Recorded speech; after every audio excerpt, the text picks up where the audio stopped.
He kovan bakî nivîsî, Amed dimeşe wekî heşê min hiperaktif.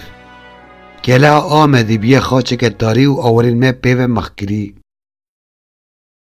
Bêhna xwîn û xwîdana koleyan tê ji dîrokê. Dîrok cemsera qeşayê. Li Sapmiyê qeşa êgir dişewitîne. Li Kurdistanê agir qeşayê dişewitîne. Ez xelekekî dixêzînim. Li nivîskê xelek dibe welatek. Ji bo deng ji bo gotinên dilê xwe re nekim zindan. Devê deng didirom û bi vê devê dirûtî dibêjim.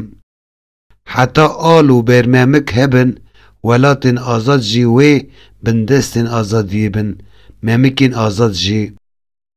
Bedena her jinekî welatekî organîk e û her welatek xwediyê du alên sembolîk. Careke didim bala xwedim xelekê. Qiniyeta min dikeve cî ew welatekî bê al û bê bermemik e. Loma azadî nikare jê re bibe hukimdar. Ji bo min xeleka xwe bi hebûn û bûneweriyê ceza nekiriye.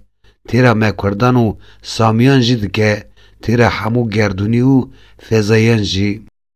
Hîn jî di xeleka min de desthilatdariya hevserokatiya bizinên Kurdistanê û peskoviyên Sapmiyê berdewam e. Îro em li mîtolojiya zindîne peskoviyekî qiloçê xwekiriye pir di navbera Kurdistanê û Sapmiyê de. Li seriyekî pirê bi samîkî û li seriyek din bi Kurdî ev hevok hatiye nivîsîn. Tenê heywan û kesên bê dewlet dikarin bê vîze derbas bibin. Li derveyê xeleka xwe dinivîsînim û ji mirovahiyê re dibêjim.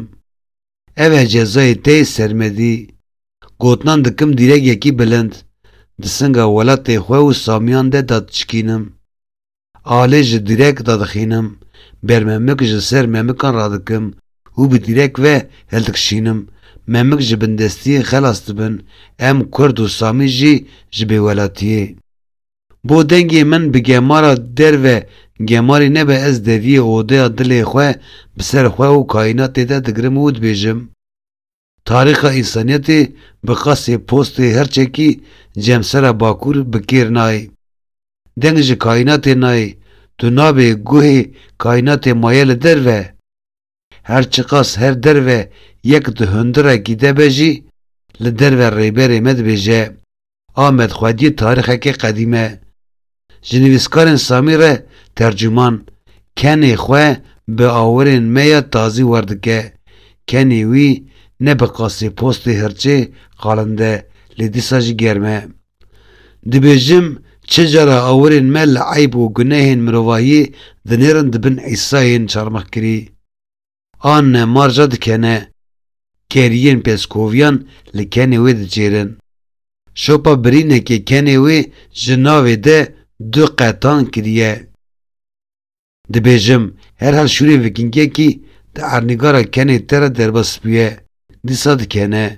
Vê carê ez amîn dibim kenê wê kenekî samîkî ye.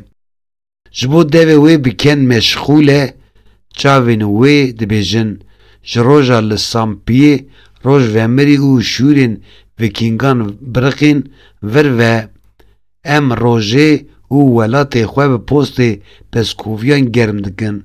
Şev bi qasî çîroka bêwelatbûna me dirêj dibin û em bi samîkî disirên ji qeşayê û Peskoviyan re. Şemî rûniştime di tiraliya xwe de wekî bajarekî qedîm. Amed dimeşe wekî heşê min hiperaktif. Tibavek tişt dibêje devê min ji guhdaran re. Gotin qala çi bikin jî ew tişt dibe edebiyat, wekî xwedê, erdê û ewên navberê.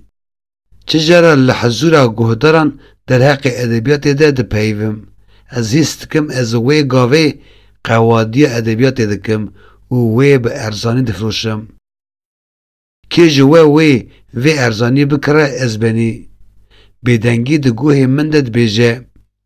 Ne gotinên te têra firotina edebiyatê dikin, ne pereyên guhdaran têra kirina edebiyatê dikin. Guhê min ji devê bêdengiyê re dibêje. Halbikî heke kitêbên min têra xwe bikin, hewcadariya mixewadekî nola min namîne.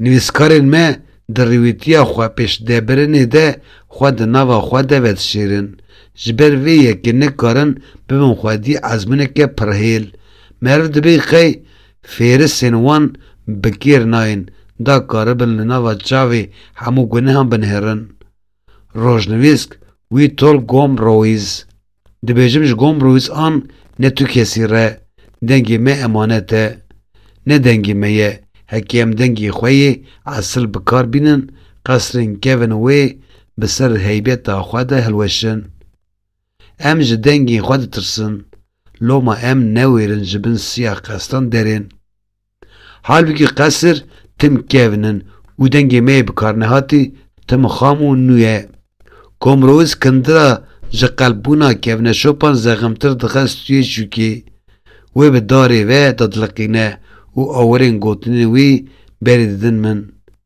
nû tiştekî gunehkarê kovan belê nivîskarê derniştiman loma ez ji yekûna gunehkariya xwe pêk hatime he kovan baqî nivîsî kanala diyarnama YouTube bişopînin destê xwe li zengilê bidin bibin abone û biecbînin bibînin xweşiyê de dem baş